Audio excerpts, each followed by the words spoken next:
Bula. Go minuni mereka-raki yang doktor letak na forong ng Bula FM namun dua nasab. Nimbula ayaw meli na wati tiu may mataniway ang doktor letak na warong ng Bula FM. Doktor kami ono series ng Bula FM namun dua nasab isu. Ni sambol binakan lewi biti gonga lomani tahun ni lebemba. Ngango musim bola roko-roko untuk talitaka na forong ng Bula FM. Bula FM Number 2 NSR. Bula FM number 2.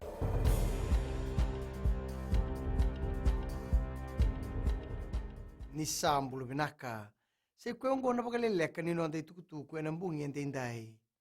Me baka na itukutuku karongo dito mandene ni kuwa, memba leta na nona sa dolata na keni tutungi, memba kiwalu kiwali bebesu, o amino na sila na dorobo kando lewe na tumanda na timi ni rakibilo abitu ni nonda vanua.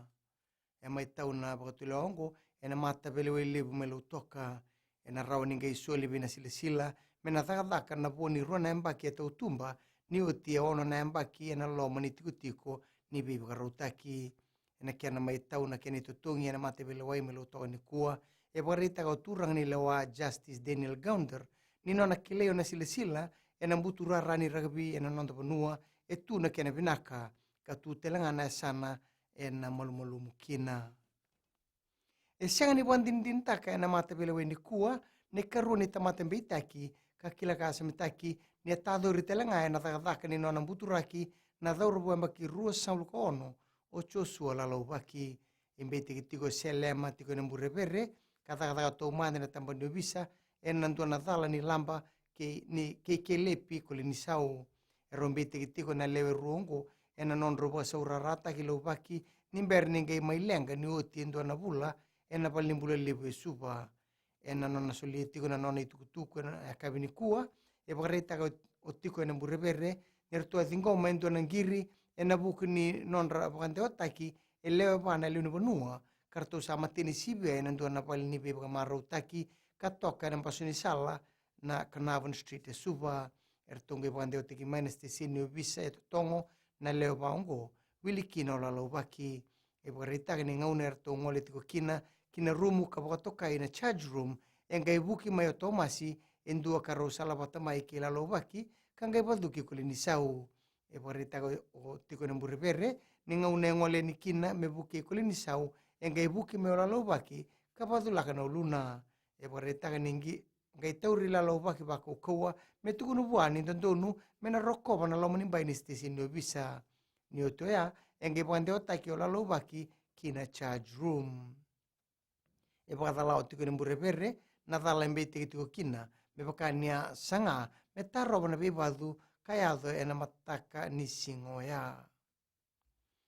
E rasa bakasalataki na leuni vanua me kandabu me raka kua ni toko bole kateani na uluni vanua na Mount Washington na itukutuku e bakaritaka o litiana bani marama na ndere kita bakatawa ni tambana ni lenga tumbukoso ni ngaunongo e sa bakatanga utiko na kenan dikebi na vanua ya mai beir na kenan tau lebusar na kai bakilai me kandabu ni otik na kena bakilai na une katoka na kena kokoa e na 5.2 na magnitude e na mataka ni singatambu era sabaka na numi na lenu panua mekia me sa dengu toka manda na bito seaki ke na nunu e na wasa katoka rabita na uluni panua ya e na ngunongo erto sa daga babole ka sartiko oir na ibagalis ni lenga tumbukoso ni tambana ni mineral resources ke na pali bola ni asano kandabu ene kena dikebi na rebu ni une ke na panua e bakile kina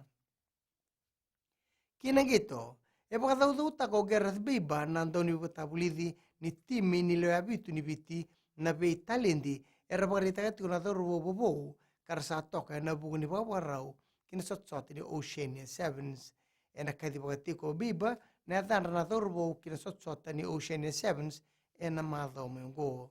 lewe rua sanglu ka rua na dorbo ersa kemba patatiko na ngaunungo ia esa klan de bagitiko Beiba o dina dorbo erna dingitaki ro sang ni lewe ni timi na buku ni baba paku ko yang ni kuwa o Paulan rani sinukula ke kalione na soko e barita ka talanga Beiba ni Oceana Tonga ka lewe na under 20 ni biti esa na ngole tiko ki chabani en buku ni gito ke na buli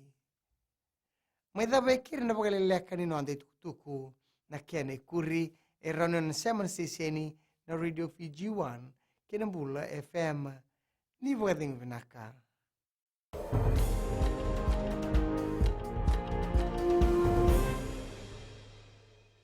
Bula na lang ko siya do talita ka wala ro sirma ka na Radio Fiji One na kasi. Bula eu Veronica Melo toca do talibio na Radio Fiji One ando mai viti. Na vango merre telawa go ngai tabua